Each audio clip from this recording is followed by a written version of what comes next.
Hello dear student, I am Kameshwar Prasad from Kameshwar English Teaching. Welcome once again in my teaching of Indian civilization and culture. प्यारे बच्चों, पिछले videos के माध्यम से मैं आप लोग को इस चैप्टर का 1 पैरा से लेकर पैरा 16 तक अच्छी तरह से पढ़ा चुके थे। आज के इस वीडियो के माध्यम से मैं आप लोगों को पैरा 16 से पैरा 24 तक पढ़ाने जा रहे हैं।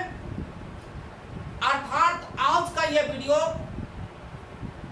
आपको इस चैप्टर का अंत कर देगा। तो प्यारे बच्चों, ये वीडियो भी, आज का हमारी ये टीचिंग भी आप लोगों को लिए काफी महत्वपूर्ण है, एग्जामिनेशन के उद्देश्य से भी काफी इंपॉर्टेंट है। प्यारे बच्चों, आज के इस वीडियो में आप कई प्रश्नों का आंसर जानेंगे। जैसे 1 क्वेश्चन एग्जाम्पल के तौर पर मैं यहाँ बोर्ड पे लिख रहा हूं। What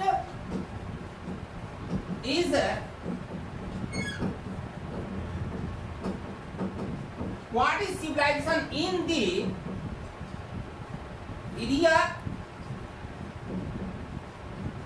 real sense of the term? प्यारे बच्चों, इस तरह का ये क्वेश्चन काफी इंपॉर्टेंट है। What is the civilization in the real sense of the term? Real sense of terms के रियल सेंस में सिविलाइजेशन क्या होता है, इस प्रकार के प्रश्नों का आंसर आज के इस वीडियो में आप लोग जानेंगे। तो प्यारे बच्चों, इस चैप्टर का डिटेल पढ़ने के लिए अब हम लोग अपने कंप्यूटर के स्क्रीन पर चलें। Now para number 17।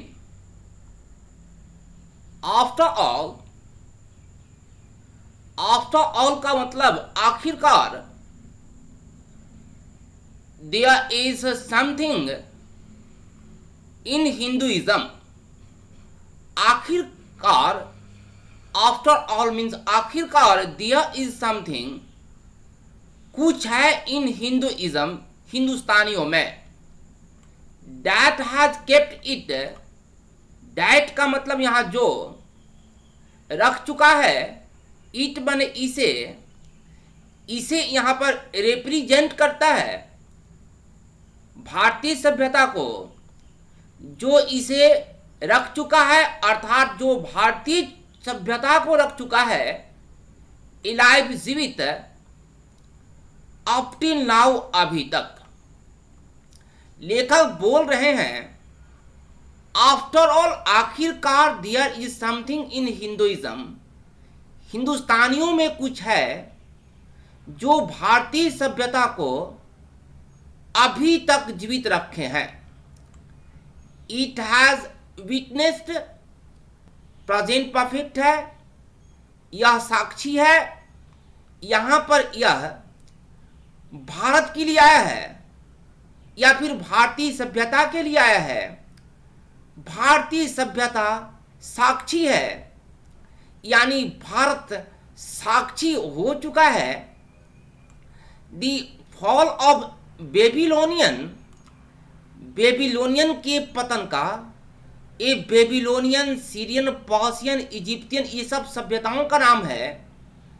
यह साक्षी हो चुका है। The fall of Babylonian, Syrian, Persian, Egyptian civilisations, सभ्यताओं का। यह यानी Bharat Babylonian, Syrian, Persian and Egyptian सभ्यताओं के पतन का साक्षी है। Cast a look around you. ये कास्ट क्या है? इंपेरेटिव सेंटेंस है। कास्ट माने डालो, अ लुक बने एक दृष्टि, अराउंड यू अपने आसपास, अपने आसपास एक दृष्टि डालो। वियर इज रोम, कहाँ रोम है? वेयर इज ग्रीस, कहाँ यूनान है, अर्थात रोम की सभ्यता कहाँ है, कहाँ यूनान की सभ्यता है। Can you find today anywhere, क्या तुम आज पा सकते हो कहीं पर भी। द इटली ऑफ गिवन, ये गिवन 18 सेंचुरी का इंग्लिश इतिहासकार हैं। तो लेखक बोले क्या आप आज पा सकते हो कहीं पर गिबन की इटली को, और या राइटर मीन्स वस्तुतः दी एंशंट रोम, वस्तुतः प्राचीन रोम को, फॉर माने कारण की, Rome was Italy, Rome Italy था। अर्थात महात्मा गांधी बोल रहे हैं कि क्या आप पा सकते हो आज कहीं पर गिबन के ज़माने की इटली को या प्राचीन रोम को। यहाँ कहने का तात्पर्य लेखक का कि दुनिया की सभी सभ्यताएं पतन हो गई, चाहे वह बेबीलोनियन की सभ्यता हो, सीरियन की सभ्यता हो, पर्शियन की हो, इजिप्तियन की सभ्यताएं, ये सब सभ्यता गायब हो गई। रोम आपको कहीं नहीं मिलेगा, ग्रीस भी कहीं नहीं मिलेगा, ये जितने भी गिबन की इटली वाली सभ्यताएं थी वो भी कहीं दिखेगा नहीं, एंशिएंट रोम का भी कहीं पता नहीं है। ये सभी सभ्यताएं भारत के सामने गायब हो गए, लेकिन भारत की सभ्यताएं ज्यों का त्यों है। इसीलिए लेखक बोल रहे हैं आखिरकार हिंदुइज्म में कुछ है जो भारत की सभ्यता को अभी तक जीवित रखा है। यह साक्षी है बेबीलोनियन, सीरियन, पर्शियन, इजिप्तियन सभ्यताओं के पतन का। फाल का मतलब पतन। अपने आसपास एक दृष्टि डालो, कहीं पर भी न रोम की सभ्यता मिलेगी, न ग्रीस मिलेगा, न गिबन का इटली मिलेगा, और कहीं पर भी प्राचीन रोम भी नहीं मिलेंगे। Now para number 18, go to Greece. Imperative sentence है, यूनान की ओर जाओ। Where is the world famous attic civilization, कहाँ है दुनिया के प्रसिद्ध attic civilization. Then coming to India, ये कमिंग प्रेजेंट पार्टिसिपल है जिसका अर्थ हुए में निकलता है। तब भारत की ओर आते हुए लेट वन गो, ये लेट वन गो क्या है हम आपको बताएंगे। इंपरेटिव सेंटेंस है, लेट बी गो, मुझे जाने दो।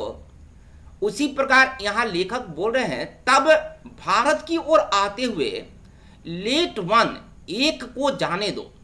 थ्रू बने से द मोस्ट एंसेंट रिकॉर्ड्स, अति प्राचीन रिकॉर्ड से, एक को यानी किसी को अति प्राचीन रिकॉर्ड से जाने दो। इसका क्या मतलब हुआ, यानी कोई प्राचीन रिकॉर्ड को पढ़े। प्राचीन रिकॉर्ड से जाने दो का मतलब कोई प्राचीन रिकॉर्ड को पढ़े। प्राचीन रिकॉर्ड किसका, भारतीय सभ्यता का, भारतीय संस्कृति का, भारतीय इतिहास का। तब भारत की ओर आते हुए कोई प्राचीन रिकॉर्ड से होकर जाए, अर्थात प्राचीन रिकॉर्ड को पढ़े। And then look around you, और तब लुक बने देखे, अराउंड बने आसपास, यू बने अपने, और तब अपने आसपास देखे। And you would be constant, और तुम कॉन्स्टेंट का मतलब बात हो जाओगे, और तुम बात हो जाओगे टू से कहने के लिए, यस हाँ, आई सी मैं देखता हूँ, एंशिएंट इंडिया प्राचीन भारत को, स्टिल लिविंग अभी भी जीवित है। स्टिल का मतलब अभी भी, लिविंग का मतलब जीवित है। और तुम कहोगे, और तुम यहाँ पर है तुम कहने के लिए बात हो जाओगे, टू से यानी कहने के लिए, कॉन्स्टेंट का मतलब बात हो जाओगे। हाँ मैं देख रहा हूँ, हियर मैंने यहाँ प्राचीन भारत को अभी भी जीवित है। यहाँ लेखक क्या बोल रहे हैं, लेखक बोल रहे हैं कि कोई पहले ग्रीस चल जाए, यूनान चल जाए, और वहां पता लगाए कि क्या एटिक सिविलाइजेशन है, नहीं है। तब भारत की ओर आते हुए कोई सबसे पहले भारत के प्राचीन रिकॉर्ड को पढ़ ले, और तब अपने आगे पीछे देखे, तो वह निसंदेह बात हो जाएगा कहने के लिए कि हाँ मैं यहाँ तो वही प्राचीन भारत को देख रहा हूं जो अभी तक जीवित है। नाउ 19, ट्रू, सचमुच दिया वी आर डंग हिप्स। ये डंग हिप्स गोबर का ढेर होता है। लेखक बोल रहे हैं कि सचमुच दिया वी आर डंग हिप्स, डंग हिप्स सचमुच गोबर के ढेर हैं। टू मैंने भी हियर एंड देयर, यहाँ तथा वहाँ। But there are rich treasures, लेकिन संपन्न खजाने हैं। बारिड पास्ट पार्टिसिपल है, दबा हुआ। अंडर देम, उनके नीचे। महात्मा गांधी बोलते हैं कि सचमुच गोबर के ढेर हैं यहाँ वहाँ, लेकिन उन गोबर के ढेरों के नीचे दबा हुआ खजाने भी हैं। यहाँ खजाने का मतलब संस्कृति रूपी खजाने की बात की जा रही है। एंड तथा दी रीजन, दिस रीजन माने क्यों, दी रीजन माने कारण। व्हाई इट हैज सर्वाइव्ड, कारण कि क्यों यह जीवित है।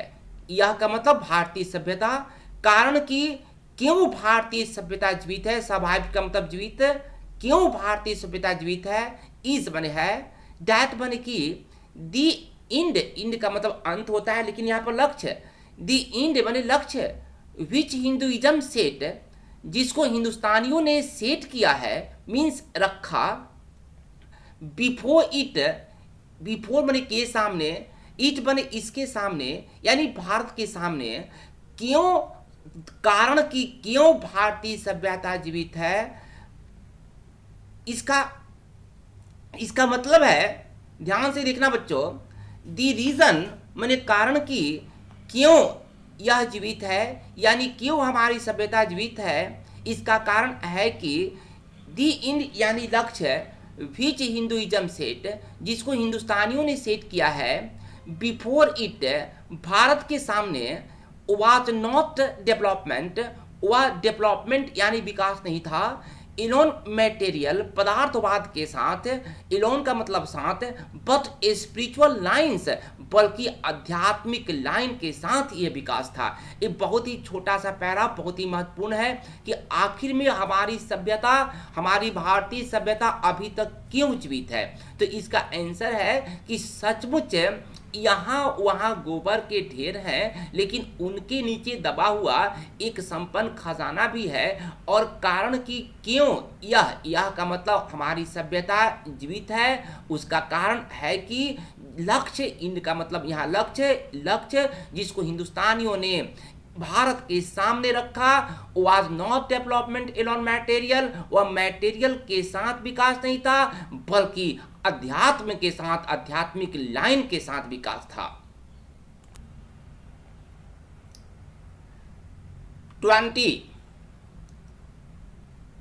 लेखक बोल रहे हैं, our civilization, our culture, our swaraj depend not upon multiplying our wants.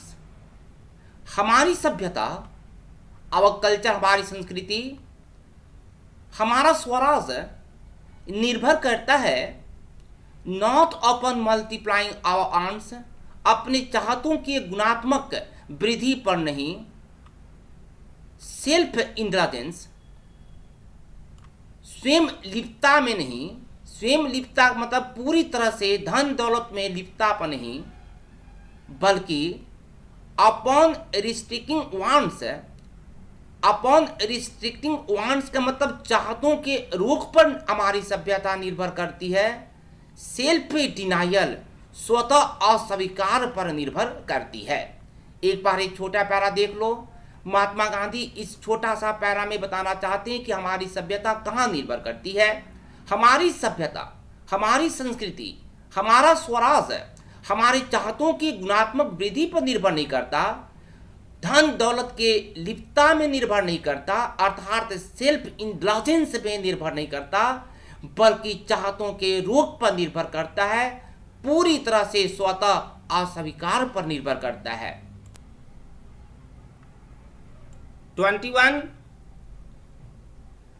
European civilisation is,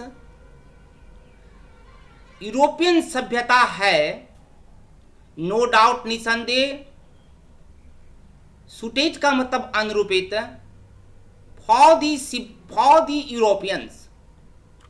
लेखक बोल रहे हैं कि यूरोपियन सभ्यता निसंदेह यूरोपियन के लिए सुटेड है, अनुरूपित है, बट लेकिन इट विल मीन रुइन। लेकिन रुइन का मतलब बर्बादी, मीन का मतलब, लेकिन यह मतलब होगा बर्बादी का, फॉर इंडिया, भारत के लिए, if we endeavour to copy it. Endeavour का मतलब प्रयास करना, कोशिश करना, कॉपी बने नकल करने के लिए यदि हम लोग कोशिश करते हैं इसे नकल करने का। लेखक बोलते हैं यूरोपियन सभ्यता निसंदेह यूरोपियन के लिए अनुरूपित है, उचित है, लेकिन यह बर्बादी का मतलब लाएगा, यानी यह बर्बादी लाएगा फॉर इंडिया, भारत के लिए, if we endeavour to copy it, यदि हम लोग प्रयास करते हैं इसे नकल करने का। दिस इज नॉट टू से, इस सेंटेंस को देखना, दिस इज नॉट टू से, यह नहीं है टू से कहने के लिए, यह कहने के लिए नहीं है कि वी मे नॉट अडॉप्ट, हम अपना नहीं सकते हैं, एंड एसिमिलेट, हम मिला नहीं सकते हैं। लेखक बोल रहे हैं कि यह कहने का नहीं है, यानी कि ऐसा कहने का नहीं है कि हम लोग अपना नहीं सकते, मिला नहीं सकते हैं। व्हाट एवर मीन्स जो कुछ भी, मे बी गुड, जो कुछ भी अच्छा हो सकता है, एंड कैपेबल ऑफ एसिमिलेशंस, और मिलाने की योग्य हो सकता है, बाय अस, हम लोग के द्वारा। अर्थात यूरोपियन सभ्यता में जो कुछ भी अच्छा है और हम लोग के द्वारा जो भी मिलाने के योग्य बातें हैं हम उसे अपना सकते हैं, हम उसे मिला सकते हैं। यानी यूरोपियन सभ्यता में जो कुछ भी अच्छा है, जो कुछ भी हमें उचित लगे, हम उसे ले सकते हैं। इसीलिए लेखक क्या कह रहे हैं कि ऐसा नहीं है कि हम लोग अपना नहीं सकते हैं, हम लोग मिला नहीं सकते हैं, जो कुछ भी अच्छा हो सकता है और जो कुछ भी हम लोग के द्वारा मिलाने के योग्य हो सकता है, यानी जो कुछ भी अच्छा हो सकता है, हम लोग के द्वारा जो कुछ भी मिलाने के हो सकता है, हम यूरोपियन सभ्यता से ले सकते हैं, अपना सकते हैं, उन चीज़ों को मिला सकते हैं। लेखक आगे बोलते हैं as it does not also mean, इसका यह भी मतलब नहीं है दैट बने कि even European will not have to part, यहाँ पर समझना विल हैव टू का प्रयोग होता है, विल हैव टू नहीं है, चूंकि नॉट भी है, विल हैव टू का मतलब होता है पड़ेगा, मुझे बाजार जाना पड़ेगा, उसे बाजार जाना पड़ेगा। ऐसे वाक्यों को अंग्रेजी बनाने के लिए विल हैव टू का सहारा लेना पड़ता है, उसे बाजार जाना पड़ेगा, he will have to go, मुझे बाजार जाना पड़ेगा, आई शैल हैव टू गो, और फिर आगे गो टू मार्केट इत्यादि, यानी फिर से एक बार उसे खेलना पड़ेगा। He will have to play, उसे बाजार जाना पड़ेगा, he will have to go to market, तो यहाँ पर नॉट है, उसे बाजार नहीं जाना पड़ेगा, he will not have to go to market. इस प्रकार से ये सेंटेंस बनता है। तो एक बार हम फिर से देख लेते हैं, as it does not also mean, जैसा कि इसका यह भी मतलब नहीं है कि इवन द यूरोपियंस को भी अलग नहीं होना पड़ेगा, विद बने के साथ, व्हाट एवर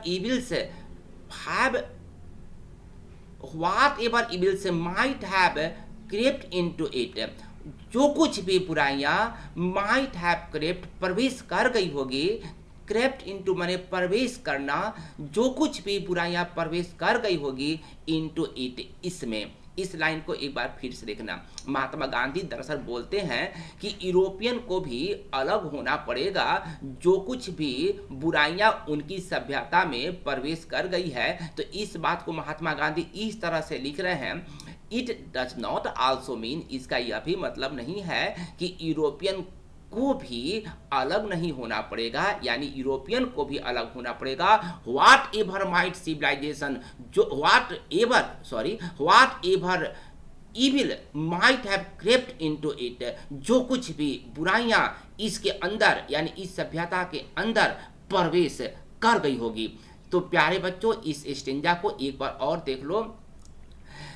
यूरोपियन सभ्यता इज बने है निसंदेह सूटेड बने अनुरूपित फॉर यूरोपियंस के लिए, यूरोपियन सभ्यता निसंदेह यूरोपियन के लिए सूटेड है, लेकिन बट का मतलब लेकिन यह भारत के लिए बर्बादी लाएगा यदि हम इसकी कॉपी करने का कोशिश करें। यह कहने का नहीं है कि हम लोग अपना नहीं सकते हैं, एसिमिलेट मिला नहीं सकते हैं, जो कुछ भी अच्छाई हो, जो कुछ भी हम लोग के द्वारा मिलाने के योग हो, यानी कि हम मिला सकते हैं, अपना सकते हैं जो कुछ भी अच्छाई यूरोपियन सभ्यता में है। महात्मा गांधी आगे बोलते हैं कि ऐसा भी नहीं, इसका मतलब है कि यूरोपियन को पार्ट का मतलब अलग नहीं होना पड़ेगा, जो कुछ भी बुराइयां उनके अंदर है, यानी यूरोपियन को भी उस बुराई से अलग होना पड़ेगा जो बुराइयां उनकी सभ्यता में प्रवेश कर गई है। Now 22 the incessant search for material comforts and their multiplication। प्यारे बच्चों ध्यान से समझना, द incessant search लगातार खोज फॉर material comforts भौतिकवादी आराम का and their multiplication और उनकी गुणात्मक वृद्धि, यानी पदार्थवादी आराम का लगातार खोज और उनकी गुणात्मक वृद्धि is such and evil, is बन है ऐसी एक बुराई है, एंड तथा आई यहाँ पर लेखक, एंड आई मेक बोल्ड और मैं साहस बनाता हूँ यानी साहस करता हूँ टू से कहने के लिए, दैट की यूरोपियन देमसेल्व्स यूरोपियन को स्वयं विल हैव टू रीमॉडल पुनः निर्माण करना होगा, दिया आउटलुक उनके दृष्टिकोण को, यूरोपियन को यहाँ यूरोपियन को स्वयं अपने दृष्टिकोण को पुनः निर्माण करना पड़ेगा। If they are not to perish, यदि वह मरने वाले नहीं है, बर्बाद होने वाले नहीं है, अंडर दी वेट उस भार के नीचे, ऑफ कंफर्ट्स के भार के नीचे मरने वाले नहीं हैं, टू विच जिसकी ओर दे आर बिकमिंग मतलब वे बन रहे हैं, स्लेव्स का मतलब गुलाम। अब पहले इसका एक बार हिंदी समझो सारांश और तब इसको समझने में अच्छा लगेगा। महात्मा गांधी बोलते हैं कि भौतिकवादी आराम और उसकी गुणात्मक वृद्धि एक ऐसी बुराई है, और महात्मा गांधी बोलते हैं, लेखक बोलते हैं कि मेरे पास मैं यह कहने का साहस करता हूं कि यूरोपियन को स्वयं अपने दृष्टिकोण को बदलना पड़ेगा यदि वह उस आराम के नीचे सड़ना नहीं चाहते हैं, उस आराम के तौल के नीचे, भार के नीचे मरना नहीं चाहते हैं, जिस आराम के पीछे पीछे वे दौड़ रहे हैं, गुलाम बन रहे हैं। यहाँ कहने का तात्पर्य है कि कोई भी यूरोपियंस जो इतनी भौतिकवादी सभ्यता के पीछे दौड़ रहे हैं, एक दिन वह उसी भौतिकवादी सभ्यता का मतलब भौतिकवादी कंफर्ट्स के नीचे दब के उनकी बर्बादी हो जाएगी, दब के मर जाएंगे यदि वह अपनी दृष्टिकोण में बदलाव नहीं करेंगे। तो एक बार अब इसका हिंदी ध्यान से देखना। The incessant search for material comforts भौतिकवादी आराम तथा उसका गुणात्मक वृद्धि, भौतिक आराम की लगातार खोज, इंसेसेंट सर्च मतलब लगातार खोज, और उसकी गुणात्मक वृद्धि इज सच एंड इविल एक ऐसी बुराई है, and I make bold to say और मैं यह साहस करता हूँ कहने का कि यूरोपियन देमसेल्व्स यूरोपियन को स्वयं विल हैव टू रीमॉडल दिया आउटलुक स्वयं अपने दृष्टिकोण, आउटलुक का मतलब दृष्टिकोण, स्वयं अपने दृष्टिकोण को निर्माण करना पड़ेगा। If they are not to perish, perish में सड़ना गड़ना खत्म होना, यदि वह खत्म होने वाले नहीं है, under the weight of the comforts उस आराम के तौल के नीचे, टू विच जिसकी ओर दे आर बिकमिंग स्लेव जिसकी ओर वे गुलाम बन रहे हैं। इट मे बी, लेखक आगे बोल रहे हैं, इट मे बी डैट, यह हो सकता है डैट माने कि माई रीडिंग इज रॉन्ग, लेखक आगे बोले कि यह हो सकता है कि माई रीडिंग का मतलब यहाँ पर अनुमान, मेरा अनुमान गलत हो सकता है, बट लेकिन आई नो, लेकिन मैं जानता हूँ, डैट माने कि फॉर इंडिया, मैं जानता हूँ कि भारत के लिए टू रन का मतलब दौड़ना, आफ्टर का मतलब के पीछे, आफ्टर में बाद भी होता है, के पीछे भी होता है, दौड़ना, भारत के लिए दौड़ना, कहाँ दौड़ना, आफ्टर में पीछे, दी गोल्डन फ्लिस, ये जो गोल्डन फ्लिस है ना, गोल्डन का मतलब सुनहला, फ्लिस माने झालर, सुनहला झालर यहाँ पर होता है धन दौलत से कोई रिप्रेजेंट करता है, ऐसा चीज जिसको पाने के लिए खूब प्रयास किया जाए, धन दौलत रुपया पैसा, इसको ये रिप्रेजेंट करता है गोल्डन फ्लिस। तो यहाँ लेखक बोलते हैं लेकिन मैं जानता हूँ कि भारत के लिए धन दौलत के पीछे भागना इज बने है टू कोट का मतलब गले लगाना है, सर्टेन डेथ, खास मृत्यु को, अर्थात यदि हम भारतीय धन दौलत के पीछे पीछे दौड़ते हैं तो निसंदेह हम अपनी बर्बादी लाते हैं, एक प्रकार का मृत्यु को गले लगाते हैं। इस प्रकार महात्मा गांधी बोलते हैं। महात्मा गांधी यानी लेखक बोलते हैं कि यह हो सकता है कि मेरा अनुमान गलत हो, लेकिन मैं जानता हूं कि भारत के लिए धन दौलत के पीछे भागना निसंदेह निश्चित ही एक खास डेथ को, मृत्यु को गले लगाना है। लेट अस इनग्रेव, यहाँ देखना लेट अस, हम लेट अस का प्रयोग इंपरेटिव सेंटेंस है, जैसे होता है हम लोग बाजार चले, let us go to market, हम लोग हंसे, लेट अस लाफ, उसी प्रकार लेट अस इनग्रेव का मतलब हम लोग इनग्रेव कर लें, हम लोग खुदाई कर लें, ऑन आवर हार्ट्स, अपने हृदय पर, हम लोग अपने हृदय पर ये खुदाई कर लें। अब आप यहाँ पर इनग्रेव का प्रयोग लेखक क्यों किया है? क्योंकि हम यदि किसी छेनी और हथौड़े से किसी चीज़ की खुदाई कर लेते तो वो अमीट होता है, वो जल्दी मिटता नहीं है, इसलिए रीड के जगह पर लेखक इनग्रेव का प्रयोग किया है। हम लोग अपने हृदय पर खुदाई कर लें, यानी कि पूरी तरह से लिख लें। क्या लिख लें? दी मोटो सिद्धांत को ऑफ वेस्टर्न फिलोसफर, पश्चिमी दार्शनिक के इस सिद्धांत को अपने हृदय पर पूरी तरह से खुदाई कर लें। प्लेन लिविंग, सादा जीवन, एंड हाई थिंकिंग, ऊंचा विचार। लेखक बोलते हैं कि हम लोग अपने हृदय पर उस पश्चिमी दार्शनिक के सिद्धांत को लिख लें, सादा जीवन, उचित विचार।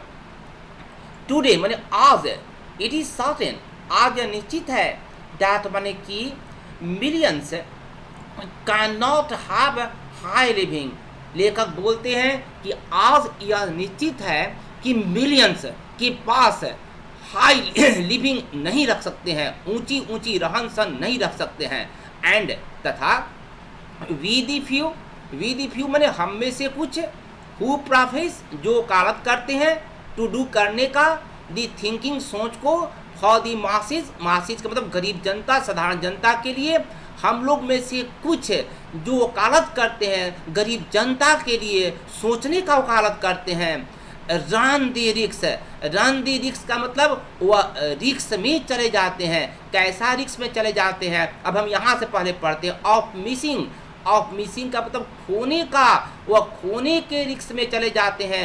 हाई थिंकिंग, ऊंचा सोच को खोने के खतरे में चले जाते हैं। कैसे? तो देखो यहाँ लिखा है इन वेन माने व्यर्थ, सर्च माने खोज में, आफ्टर हाई लिविंग, ऊंचे रहन सहन का, यानी ऊंचे रहन सहन का व्यर्थ खोज में हम हाई थिंकिंग को खोने के खतरे में पड़ जाते हैं। प्यारे बच्चों, इस जो नीचे की लाइन है वो समझो। आप एक एग्जाम्पल ले लो, एक कोई भी पॉलिटिशियन आपके क्षेत्र में, वह चुनाव में आता है, आपसे वोट मांगता है, वह गरीब है, वह पॉलिटिशियन सिंपल है, उसके पास हाई थिंकिंग है, वह बोलता है कि आप हमें वोट दीजिए, हम आपका शासक, आपका नेता, आपकी प्रतिनिधि बनने के बाद आपकी हम खूब सेवा करेंगे। लेकिन जब वही व्यक्ति एक ऊंचा पद पर पहुंचता है तो वह ऊंची रहन सहन के खोज में पड़ जाता है।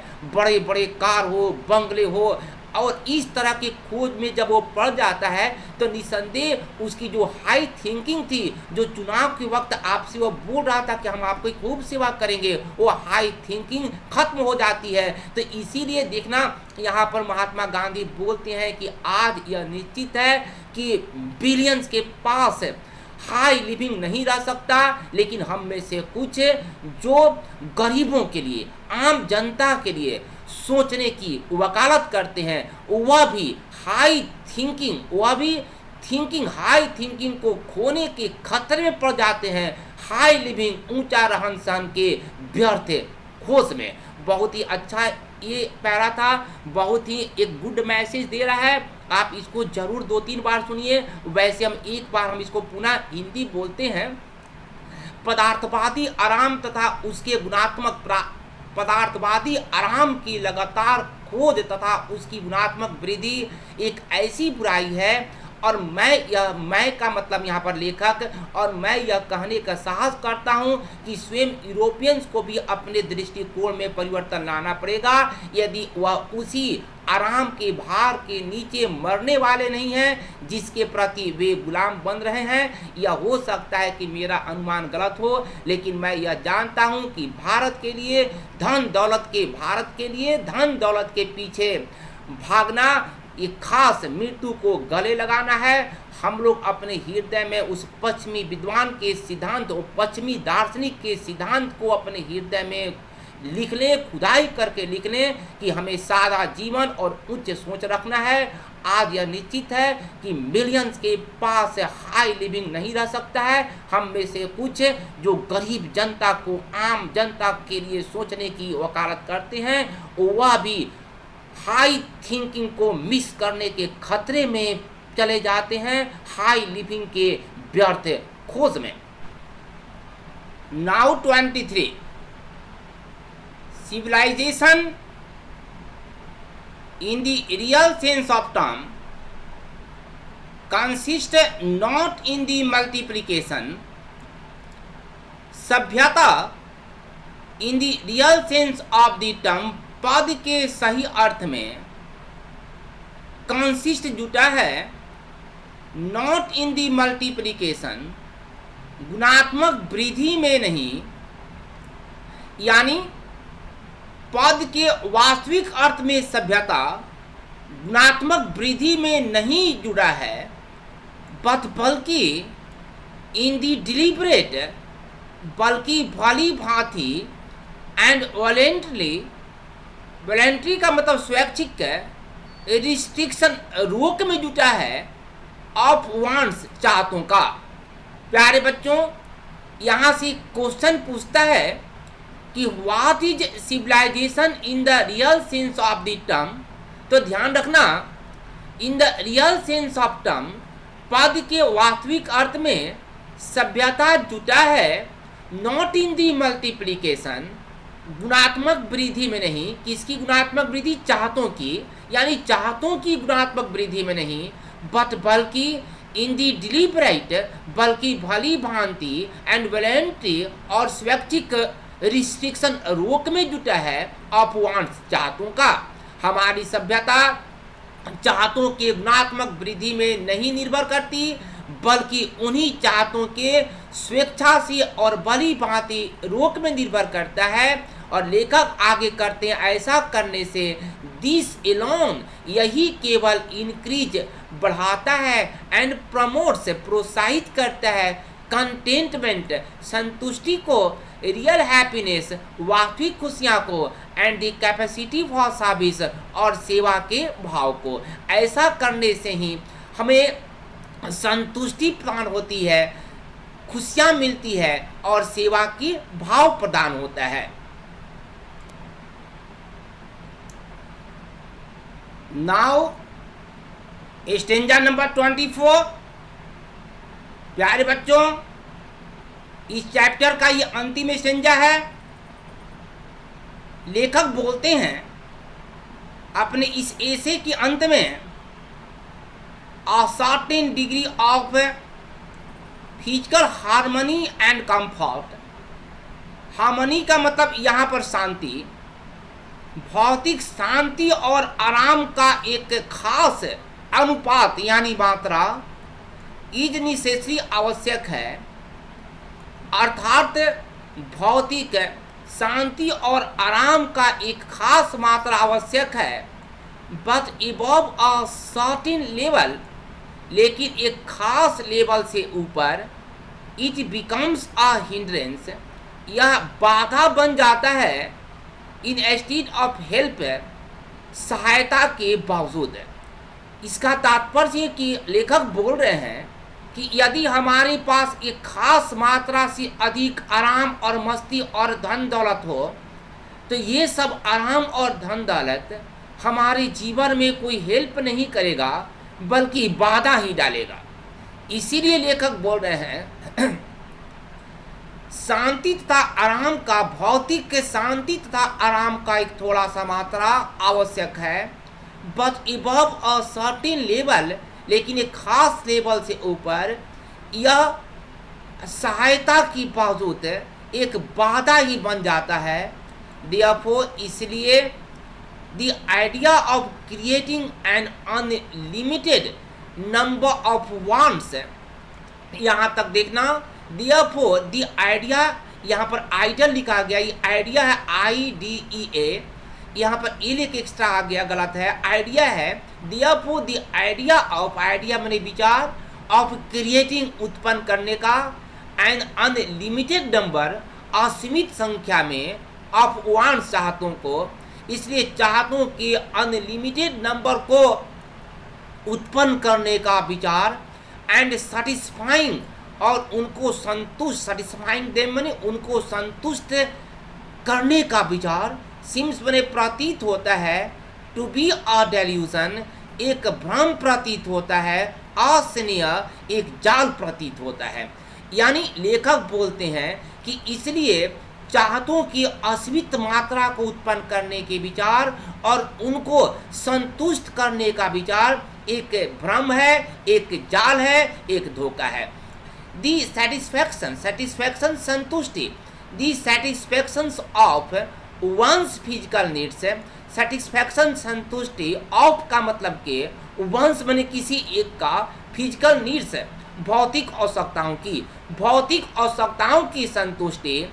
यहाँ पर लेखक बोलते हैं even the intellectual needs, intellectual needs of one's narrow self, one narrow self ने अपने किसी के स्वार्थ का, किसी के संकीर्ण स्वास्थ्य के बौद्धिक आवश्यकताओं की भी संतुष्टि। प्यारे बच्चों यहाँ समझ जाओ, भौतिक आवश्यकता का मतलब धन दौलत रुपया पैसा, और बौद्धिक आवश्यकताओं का मतलब होता है पद प्रतिष्ठा। तो यहाँ लेखक बोलते हैं भौतिक आवश्यकताओं की तथा स्वार्थ वाली बौद्धिक आवश्यकताओं की संतुष्टि मस्ट मीट माने मिलना चाहिए, एट अ सर्टेन पॉइंट, एक खास बिंदु पर, एक खास बिंदु पर मिलना चाहिए, मतलब एक खास बिंदु पर खत्म होना चाहिए, जिस बिंदु को डेड स्टॉप कहते हैं, मीन्स हमेशा के लिए बंद हो जाए, डेड स्टॉप पर वो मिलना चाहिए। बिफोर मिलना चाहिए मतलब खत्म होना चाहिए, बिफोर बने के पहले, इट जनरेट्स, इसे उत्पन्न करने के पहले, फिजिकल एंड इंटेलेक्चुअल वोलuptuousness, भौतिक और बौद्धिक लालच को लेखक बोलते हैं कि हमारी जो भौतिक आवश्यकता है, जो अभी हम बताएं धन दौलत, हमारी बौद्धिक आवश्यकता है पद प्रतिष्ठा, ये सब हमें प्राप्त करने के बाद एक बिंदु पर इसको छोड़ देना चाहिए ताकि वह आगे कोई भौतिक और बौद्धिक लालच उत्पन्न न करे।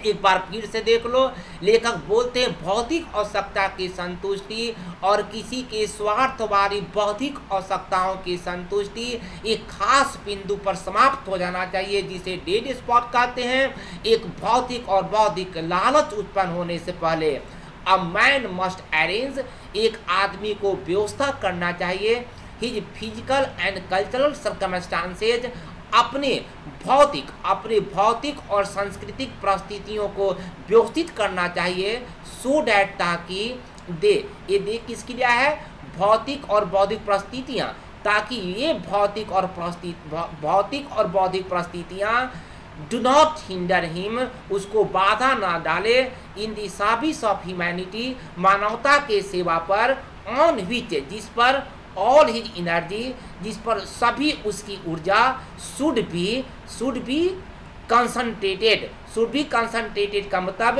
शुड बी कंसंट्रेटेड यानी एकाग्रित होनी चाहिए। एक बार और लेखक लिख दो, एक बार और देख लो लेखक क्या बोलते हैं। ये 3 लाइन में बहुत अच्छी एक उपदेश है। लेखक बोलते हैं एक आदमी को अपने भौतिक और बौद्धिक आवश्यकताओं को अरेंज करना चाहिए, इस तरह से अरेंज करना चाहिए ताकि वे यानी कि वे भौतिक और बौद्धिक आवश्यकताएं उसको बाधा ना डाले मानवता की सेवा में, जिस पर उसकी सभी, जिस पर का मतलब जिस सेवा पर उसकी सभी एनर्जी कंसंट्रेट होना चाहिए, एकाग्रित होना चाहिए। तो प्यारे बच्चों, इस 24 जो इस चैप्टर का अंतिम स्टेंजा है, इसको थोड़ा ध्यान से देखना।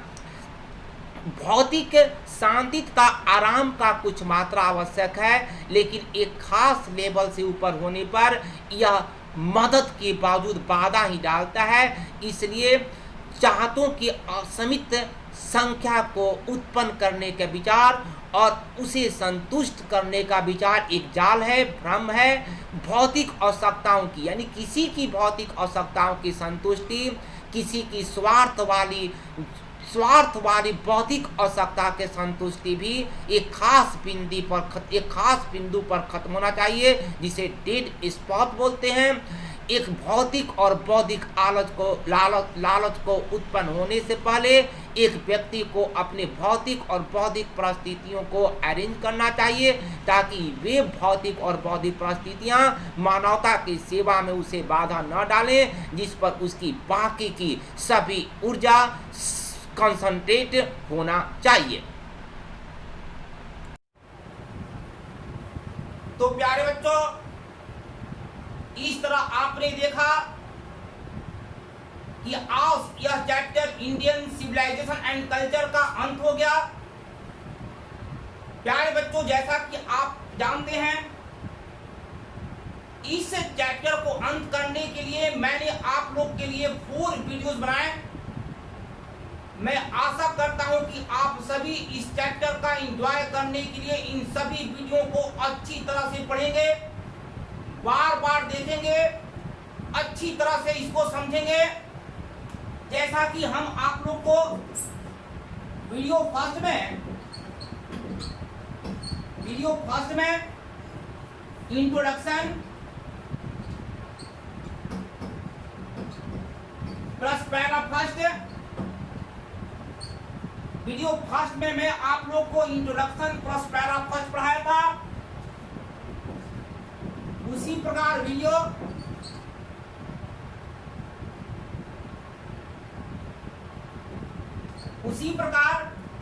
वीडियो सेकेंड में para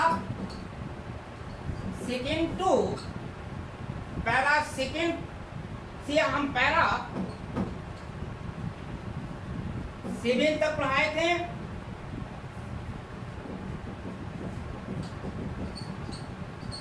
video third para 8 to 16 का उल्लेख करता है। Video 4 last video para 17 to 24 को अच्छी तरह से आप लोग एक्सप्लेन करता है। तो प्यारे बच्चों, इस तरह से हम सभी पैरास को अच्छी तरह से आप लोग को पढ़ा दिए। अब इसके बाद जैसा आपके एग्जामिनेशन में प्रश्न पूछता है, जैसा कि मैं आप लोग को पहले बता चुका हूं, शॉर्ट क्वेश्चन, लॉन्ग क्वेश्चन के रूप में समरी, उसके बाद ऑब्जेक्टिव क्वेश्चन, एक्सप्लेनेशन, इन सभी प्रश्नों का पीडीएफ हम बनाकर आप लोगों को लिंक में जोड़ेंगे, आप लोग को भेजेंगे। तब तक हमारे इस वीडियो को अच्छी तरह से आप लोग पढ़ें।